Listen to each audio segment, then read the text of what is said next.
I cannot tell you what a privilege it is, ladies and gentlemen, to introduce you to Governor Gavin Newsom from California. Governor. Thank you for being here. Thank you. Thank you, Rick. Thank you, guys. Oh, yeah. First of all, let me thank all of you for being out here today. Thank you for your enthusiasm. Thank you for your faith and devotion to the cause that unites all of us here today, the United States of America, liberty and freedom, and to all of the candidates, particularly our mayor. As a former mayor, I have great respect and admiration for all of those folks that are out there doing the hard work every single day, and I'm grateful all of you for being here. Thank you. As was noted, I come from a small, little isolated state, California. And I love to say about California, state of dreamers, of doers, of entrepreneurs, of innovators. We pride ourselves, like all of you here in Michigan, on being on the leading and cutting edge of new ideas. But what makes me most proud, and it's a point of reference, and it's a point, I think, of commonality to all of us, what makes me the most proud of my state is that we're the most diverse state in the world's most diverse democracy. And I say that because I think we need to say that. I say that because we're living in a time where everybody's focused on their differences and not united around the things that bind them together. And I'm just couldn't be more proud to live in a state and a nation where people can live and advance together across so many conceivable and imaginable differences. But also, as I said, unite around those things that I think bind us all together. We all want to be connected. We all want to be respected. We all want to be protected. We all want to love. We all need to be loved. And I think those are things we need to talk about more as well. Not just, again, this sort of notion of separateness and otherness, but this fundamental, this universal values that I hold dear, and I know all of you here and Democrats hold dear. And so, look, if you're like me, it's been few tough weeks, few tough years. This last decade, the stacking of stress and COVID, issues of social unrest. Remember that? All the volatility around the globe, and obviously all the stacking of stress related to these inflation scars and all of the challenges that a lot of us have trying to square the circle and what kind of world we're living in and what kind of world are we fighting for. Obviously, that was brought to the fore last week.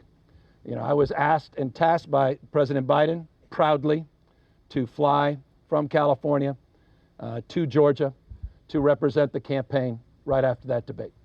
I had a lot of talking points in mind. You may have noticed, if you saw me, I didn't bring them with me afterwards. And that's to make the obvious point. Things did not go as well as the campaign had hoped, obviously not go as well as President Biden had hoped.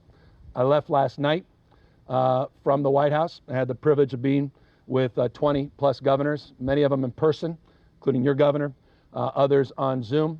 Had the opportunity to talk to the president for an hour and a half. Could have gone 2-3 hours. And I mean this with absolute conviction. That was the Joe Biden I remember from 2 weeks ago. That was the Joe Biden that I remember from 2 years ago. That's the Joe Biden that I'm looking forward to re-electing as President of the United States. And I mean that. See, I've been doing this. They don't pay you. They don't even reimburse you. I've been going wherever I've been asked, for whatever task, large and small, because I believe in this man. I believe in his character. I believe that he has been one of the most transformative presidents in our collective lifetimes. I really believe it. There's a decency to Joe Biden. And I'm old-fashioned. Character matters, but I'm also old-fashioned in this respect. Results matter. Politics is not just performative. It's not just entertainment. It's about getting things done. And it's been a remarkable 3.5 years from my perspective. It's been, dare I say, a masterclass. And I don't say that lightly. And I hope we pause. Democrat, we're so good at focusing again on what's wrong and not celebrating what's right. And so I just want to talk a little bit about that for a second. I mean, we are the envy of the globe. Doesn't matter where you go. The rest of the world looks to us and says, what are they all complaining about? Look at this economy. 40 straight months with unemployment at or below 4%. Best in our lifetime.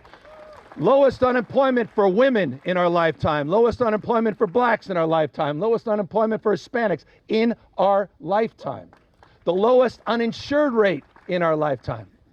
Among the lowest poverty rate. What is it about this, Democrats, that we can't be proud of? And by the way, just on the subject of Democrats, it's an interesting fact. I go into office every single day, and I share an old office with some guy you may have heard of by the name of Ronald Reagan. No one booed. I'm impressed. Not used to that. It's like actually very unnerving. I say that to make one point, not to impress you, but impress upon you the consciousness that seeps. As a former governor of California, Reagan, and walking into that office, I was reminded when Reagan left office in 1989, end of the Cold War. Since 1989 to today, about 49 million jobs have been created in the United States of America. 49 million jobs since the end of the Cold War in 1989 have been created in the United States of America. I thought it'd be interesting to look up the tally and see how we're doing, Democrats, versus how Republicans are doing. We kind of equal weight in terms of administrations, Republican administrations, Democratic administrations. I just thought it would be interesting. And I figured, all right, maybe it's a 60-40. You know, Republican administration doing all right, Democrats, I would hope and thought would do a little bit better. Little did I know. You go back to 1989 till today, those 49 million jobs, 47 million jobs in the United States of America were created under Democratic administrations. 96% of the jobs in this country were created under Democratic administrations. How in the hell are we losing the economic argument? Look at your 401ks. I know we all get sensitive about stock market. I get it. The other side wouldn't. You have the receipts in terms of S&P and the Dow, NASDAQ, record-breaking. Pensions are bolstered up as a consequence of that. Look what he has delivered, bipartisan programs that we've been talking about all our lives. I mean, we talk about infrastructure being a punchline, infrastructure week. All those promises were promoted during the Trump administration. Didn't deliver on any of them. A $1.2 trillion infrastructure bill passed by Joe Biden. And he was able to work with people on the other side to get that done. The CHIPS and Science Act. You're one of the big beneficiaries here in Michigan, all across the country. We've all been talking about American manufacturing. We've all been talking about getting an industrial policy for the 21st century. We talked about the changing landscape and the competitive realities of a new world order. And look what we have done. Look what the Democratic Party did. Look what Joe Biden did with the CHIPS and Science Act. Look at the investments that are being made all across this country. The infrastructure bill, the IRA, $200 million, by the way, in the IRA has gone into green manufacturing. $200 billion. Do you know how much? And this is a little bit galling. Republicans haven't even sent the president a box of chocolate. They haven't even said thank you. Of that $200 billion that's gone out the door, $161 billion is gone into Republican districts, creating jobs, creating opportunities. It's about the United States of America. We're all in this together. We're all better off, and we're all better off. That's Joe Biden. Character, decency, delivering not on promises and promotion, but delivering results. 15.6 million jobs in 3.5 years. Eat your heart out, Donald Trump. Lost 2.9 million jobs in 4 years. 15.6 million jobs, 8 times more than the last 3 Republican administrations combined. That's Joe Biden's record. That's the Democratic Party's record of accomplishments. I hope you just heard that. 8 times more than the last 3 Republican administrations combined. In fact, the only thing that the last 3 Republican administrations have in common, recession. All these are objective truths. All of these are facts. So I am here proudly doing what I can to add my voice to this ticket. Add my voice to make the case anew for the work that we have ahead of us. I'm one of these guys, that believes in this mantra. Do more, worry less. Just do more Worry less. And I think you guys, that may be a good way to wake up every day, Democrats, right now. Just do more, worry less. And why am I not as worried as some folks? Because you keep outperforming. Because you keep delivering. Because you're here. You're the antidote to any of the cynicism, the fear, the anxiety that's out there. You wouldn't have shown up. You haven't given up. None of you have given up. You wouldn't be here. You're all here for a reason. Because your faith and devotion to this country, the Democratic Party, this administration, our future, and your kids' future. And so I thank you for being the antidote to that fear and anxiety.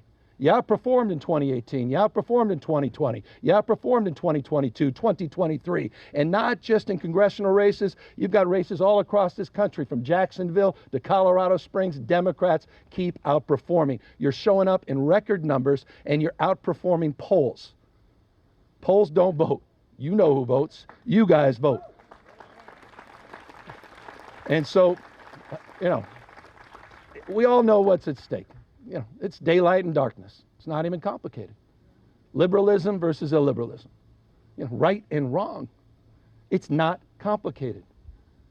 And trust me, I've been on the receiving end of Trump and Trumpism.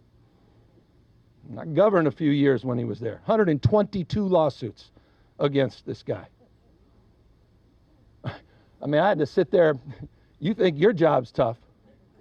I had to sit there and make phone calls and beg the president personally to do the right thing and reimburse the people of our state, because we had unprecedented wildfires, unprecedented flooding, unprecedented drought. Had to beg him to make the case, to step up and step in to help other people. The hell is that? This is a serious moment in American history. It's not complicated. I don't need to convince you. I don't need to convince you of any of this. What I need to convince you of is not to be fatalistic, not to fall prey to all this negativity. My mom used to say, you're nothing but a mirror of your consistent thoughts. Whatever you focus on, you find more of. Time to focus on what's right. Time to focus on what's right about this campaign as well, and our capacity to deliver and pull this thing off. And so, look, I know you've had a lot of speeches, and I don't want to take too much of your time, except to say I was really proud to be with Joe Biden last night. He started the meeting, the first words out of his mouth, I'm all in. And when we left that meeting, he had convinced, you saw a lot of leaks. My God. By the way, that's just a whole nother conversation. But there was no one that walked out of that didn't say, we've got your back, Mr. President. No one. Not one. And so again, for all the hand-wringing, all the navel-gazing, it's time to step up and step in. And just I'll remind you in closing, I say this is important.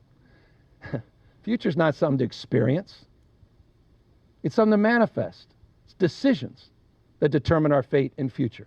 Future is inside of us, each and every one of us.